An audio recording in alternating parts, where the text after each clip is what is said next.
இன்னொரு முக்கியமான விஷயம், சமீபத்துல நம்ம திருமாவளவன் ஐயா அவர்களுக்கு ஒரு நிகழ்ச்சியில நானும் அவரை சந்திக்கக்கூடிய சூழ்நிலை ஏற்பட்டது.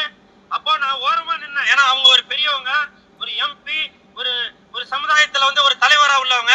அதனால அந்த இடத்துல எதுவும் டிஸ்டர்ப் பண்ண வேணாட்டு நான் ஓரமா நின்னேன். அந்த கூட்டத்திலையும் திருமாவளவன் ஐயா அவர்கள் என்னை கூப்பிட்டு அவருக்கு போட இருந்த சால்வைய எனக்கு போடுங்க அப்படின்னு சொல்லி சொன்னாரு.